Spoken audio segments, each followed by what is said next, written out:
Hello, everyone, and welcome to the first episode of WIF Vichaar Season 4, presented to you by Warwick India Forum.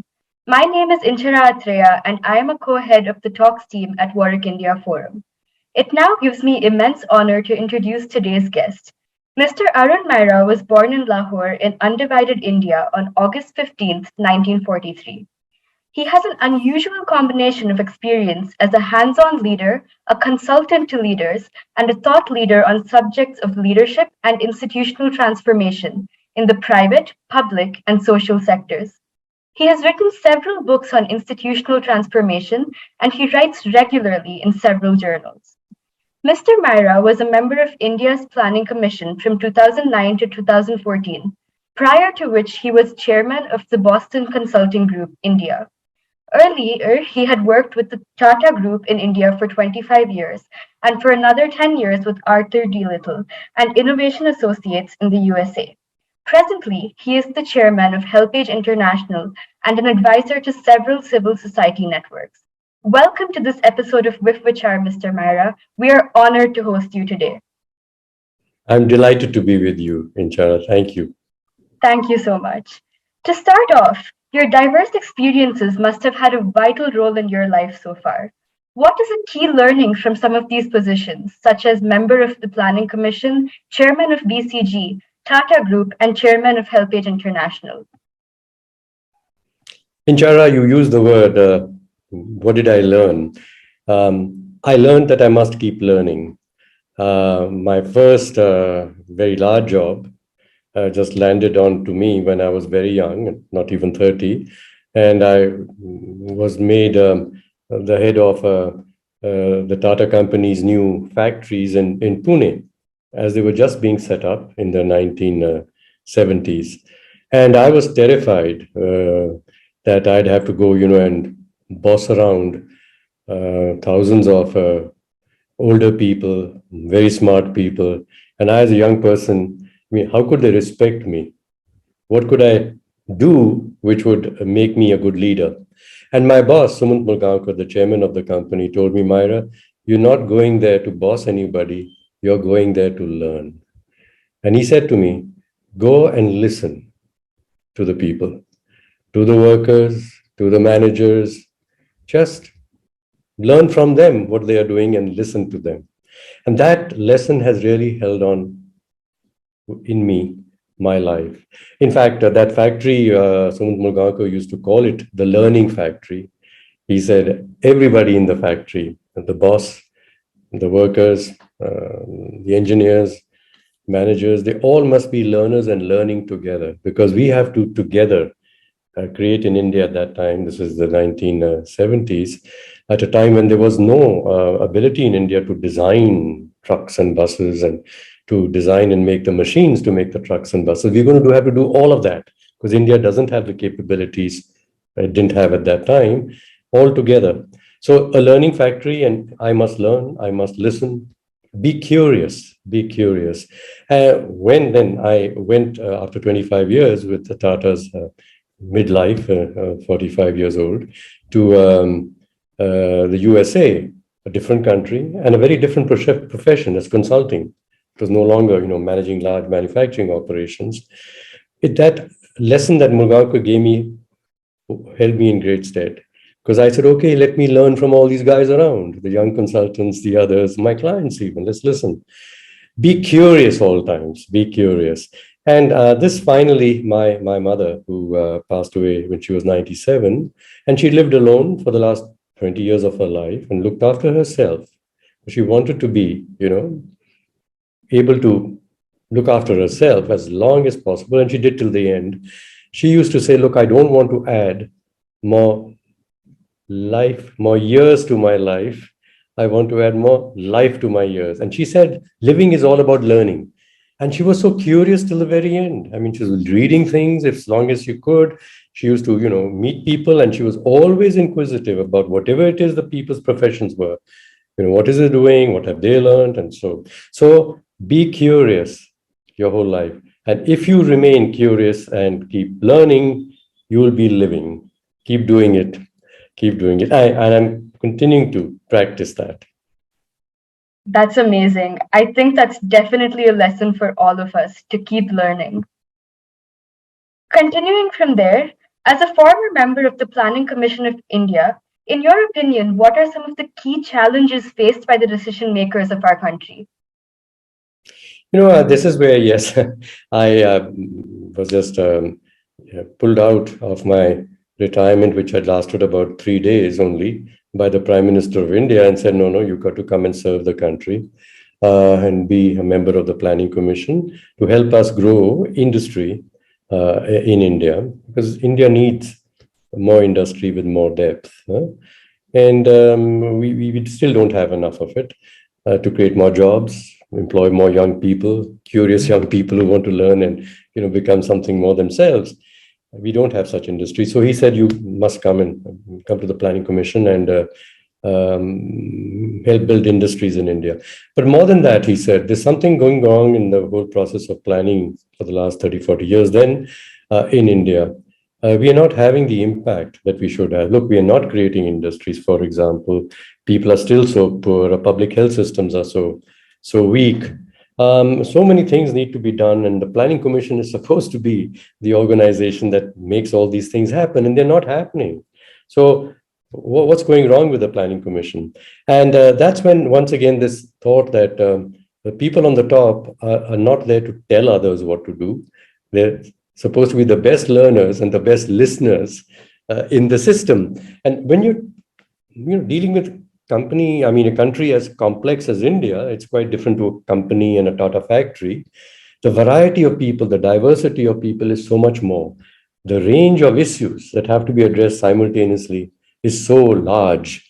You have to be a great listener to diverse people, to poor people, rich people, expert people, foreign people, whatever they are, because that's India. That's how you learn about what India is and what is possible in India with, again, these people's energies together.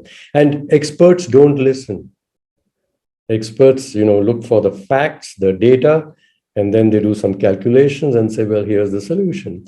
And I wonder, young students like yourselves coming up in a great university in Warwick, you have to learn how to, get data and how to analyze data and to do the right calculations. But that's a very small part of learning regarding complex systems, especially social systems, where there are people with views, problems, solutions together. So we weren't listening. The Planning Commission and its members and its experts, and there were lots of experts, we weren't listening, even to each other sometimes. So that had to change. So that was something that, then we developed how that would happen. What are the technologies, let me use the word, the technologies of listening, the technologies of putting diverse opinions together, the technologies of producing visions of the system that can come about if you change the nature of the system, the shape of the system, by using the energies of people in the system themselves. So that's what was my job in the Planning Commission: look after industry and urbanization, my subjects, but also help us to rethink how planning should be done in the 21st century. Yes, I think that it's definitely very important for all of us to take that from there, that we need to listen. I think we hear this more and more nowadays, right? That people talk more than they listen, and that's not really getting us anywhere. Right. Absolutely. Yeah, that is, you were, since we're talking about the Planning Commission, you'd also, when we talked earlier and you sent me some notes, asked about what are the key factors that the Planning Commission should be considering, and compared to what the factors were that it was considering. The process of planning in all countries has been considered to be a process basically of planning the economy.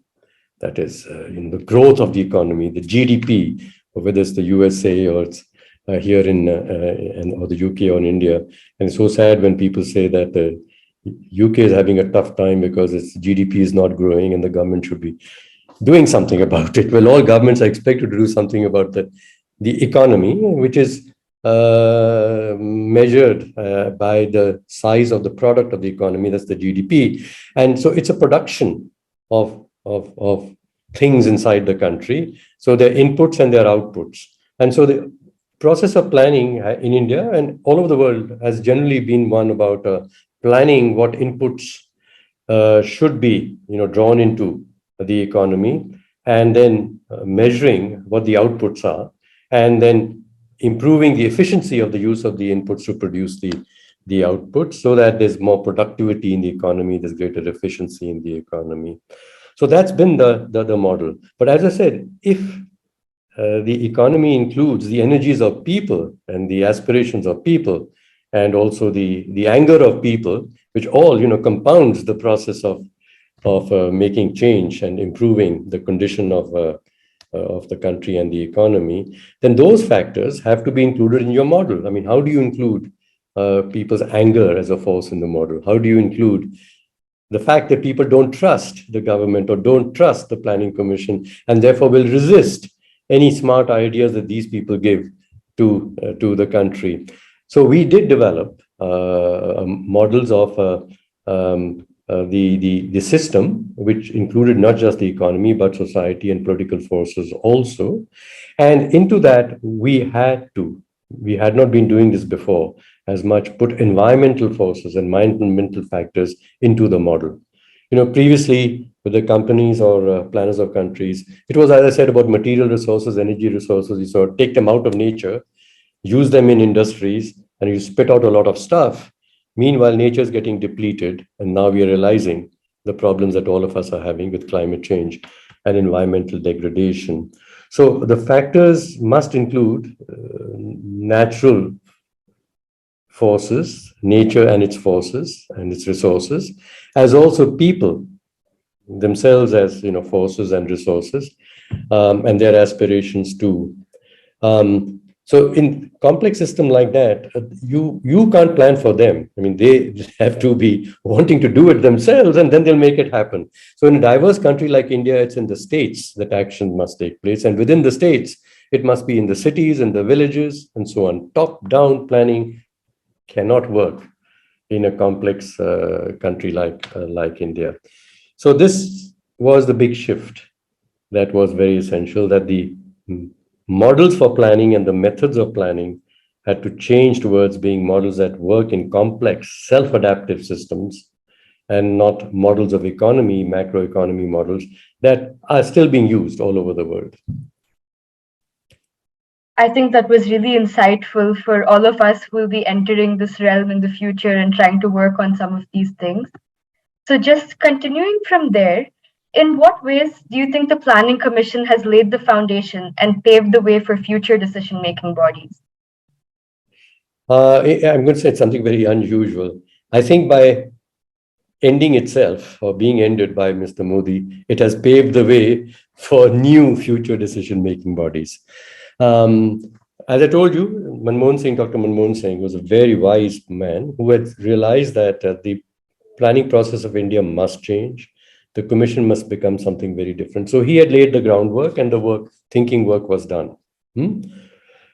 However, the people who are in the commission and are, governing the commission, unless they change their thinking, the commission cannot change. So you can have a blueprint, like a consultant says, well, here's the new strategy for the company. Now you go implement it. And if the strategy is based on very different thinking, the people who have to implement it can't do it because their thinking remains the same as it was. So Mr. Modi said, well, let's abolish this planning commission and let's create a new body, to which he gave the right name. It's the National Institution for Transforming India. It's no longer a planning commission. It's no longer a commission which has got budgetary resources and gives states money and tells them what to do with it. No authority. Again, going back to Mr. Mugaoka's thing, you're not the boss. You better listen to the states and to the people in their cities and villages. It's a complex process, but that's what you got to build up. And they must be guided then by some overall strategy, which you must develop with them, a broad overall strategy for improving all things together, the environment, the inclusion of people in growth, and the growth itself. That's what the National Institution for Transforming India must be. Okay. Now it's finding it hard to be that, though it is, I must say, quite different to what the Planning Commission was. Hard to be that because, like I said, it's the way our way of thinking, which we're educated to do. We find it very hard to change. And if you have been appointed in a planning commission, people look up to me and say, well, what's your plan? What's your idea? What's your solution? And you feel very small to say, look, I at the moment don't have one. I first want to listen to you. What's your plan? They say, Are, why did we appoint you? If we are going to be responsible for it. But that is the point. We are all together responsible. And yes, finally, yes, I'm accountable.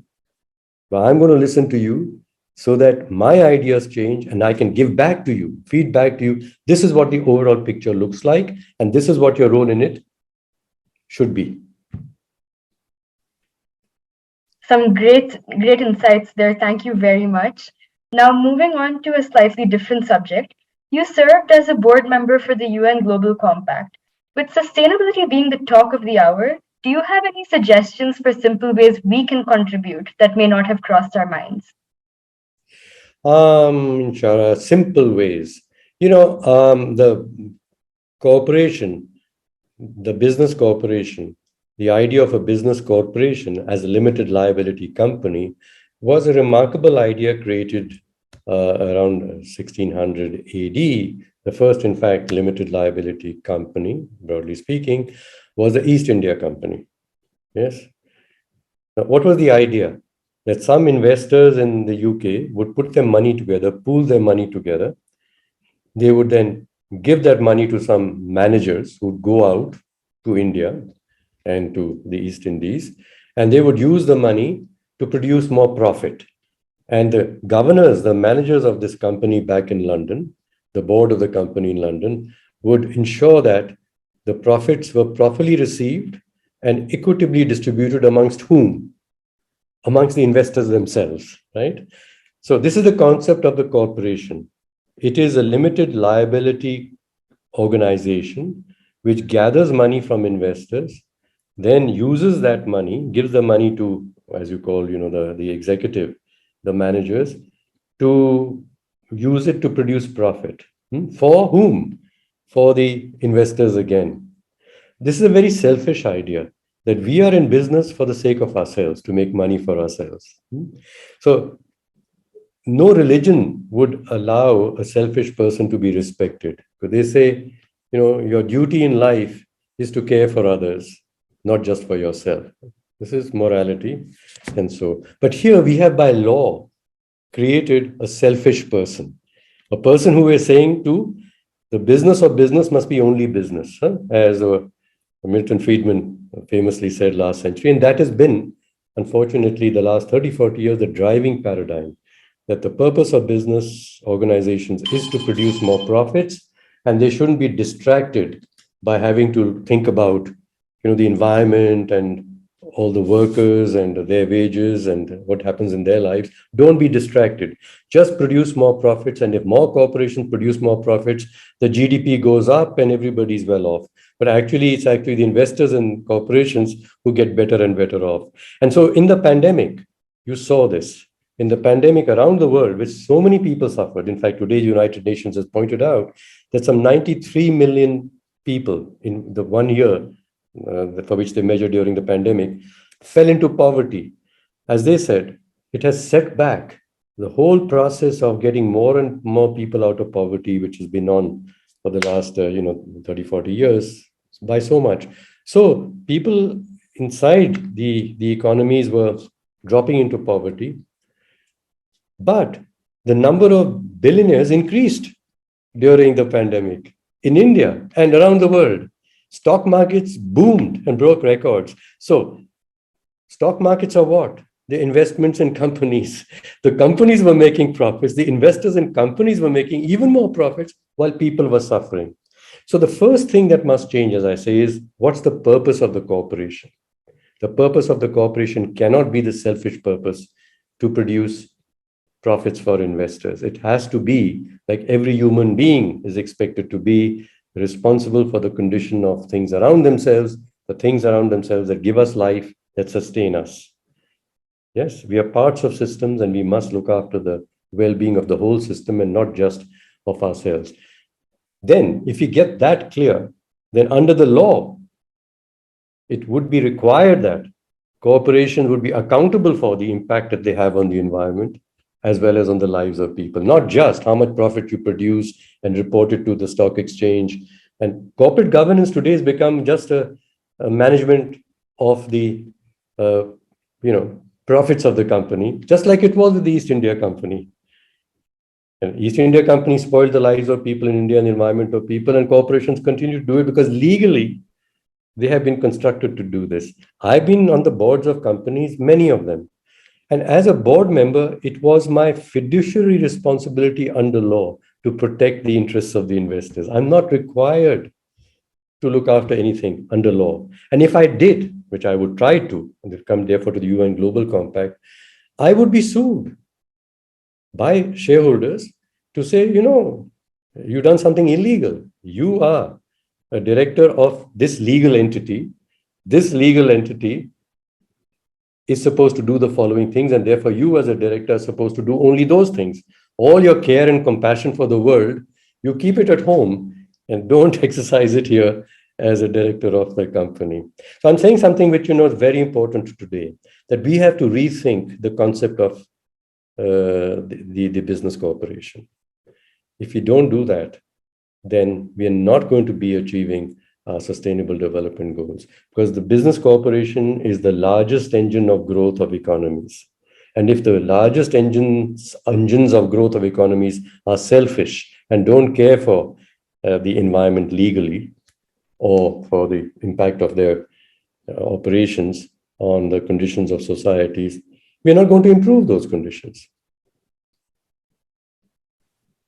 I think that's a very novel take on the sustainable development goals and how we can achieve them. Thank you for that. So you have also provided wonderful insights on reforming businesses. The era of technology must have led to the need for many such reforms. What, in your opinion, are some of the changes companies are still making in order to incorporate the ever-expanding realm of technology? Inchara, you are much younger than me, and we're talking now in 2022. When I started working with Tata, like I said, in the 1960s, we were in the technology business. We were designing machines, and yes, the machines had hydraulics, and the machines had electrical parts, and the mechanical parts, and the trucks had hydraulics and mechanical parts. This digital technology was a small thing coming then. Today, when I use the word technology, you use the word technology, we all think of digital technology as if mechanical technology is not technology. Yes, we just forgotten all of that. Technology is very broad. It encompasses not just this little digital sort of thing, which has sort of taken over the world. It includes, like I said, mechanical, hydraulic, electricals, the physical technologies, as well as the technology by which biological systems, they have technologies too. My body has very profound technologies in it. So there are biological technologies. Then I go to, if I were to call management as a technology, it's a method after all. What are technologies? They're methods. Management is a technology. The way we organize things are technologies. I think we've got to just jump out of this, thinking that unless you've got something digital, you haven't got any technology. And digital can't think by itself. Digital is too small. So for us, broaden our views that we need better methods. They should be scientific methods, better methods, scientific methods, whether they're to do with the biological health of a body. This is all technology. So let's broaden it. Very true, very true. You touched on the pandemic earlier. So coming to more recent times, the pandemic has truly transformed the business landscape, as you were saying earlier, and many companies were hit quite hard. What do you think are some key ways businesses should reform themselves in order to adapt now in a post-pandemic world? I've already said it. We've heard this so many times from businesses the last 20, 30 years. Oh, we're going to become green companies. Oh, we got ESG. How much has it changed? We have said during the pandemic, What happened? All these companies, big companies, who for the previous 20, 30 years we were celebrating as being CSR leaders, yeah, social enterprise leaders, what happened? Actually, they made even more profits and the world became even worse. So my point is, I think let's stop fooling around. Let's stop fooling around. Let's get to the heart of the matter. Let's rethink the concepts and designs of all enterprises. Yeah. Companies are a form of enterprise. We talked to the Planning Commission, it's a form of enterprise. Governments are forms of enterprises.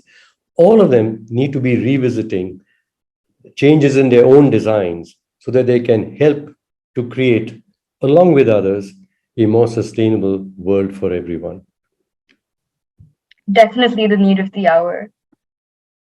So, to end, coming to your most recent endeavor, Helpage International, can you give us a brief on this project and what made you resonate with this cause? Were there any experiences you witnessed that drove you to contribute towards the Expose Ageism campaign? Why, in your opinion, is this so important, especially in today's world? Inchara, all over the world, people have been living longer and longer. And that is proof that technologies have been working, medical technologies, food production technologies. People are not as hungry as they used to be 100 years ago, not as ill as they used to be 100 years ago. Or if they get ill, then they're taken care of more quickly and better today. So people are living longer than they used to. So the number of older people in populations has gone up in proportion to the size of population. So aging is become a challenge everywhere. Japan, one of the oldest countries in the world today, has done very well since the Second World War. Very good public health systems, very good education systems, very good civic sense. All of which has contributed to people in Japan living longer. The same has happened in all of Europe. The same is happening everywhere in the world, because as development catches on, people will live longer. So we have many more older people than we have younger people in proportion in population. This is becoming a challenge, that who's going to support the older people? You see, younger people, are they going to look after their older people at home? They've got to go out and work. They can't do that. Are they expected then to pay taxes to provide for the pensions for the older people? In the UK, in the US, in India, around the world has become the problem. How do you look after the older people? We are treating older people as a growing burden on economies.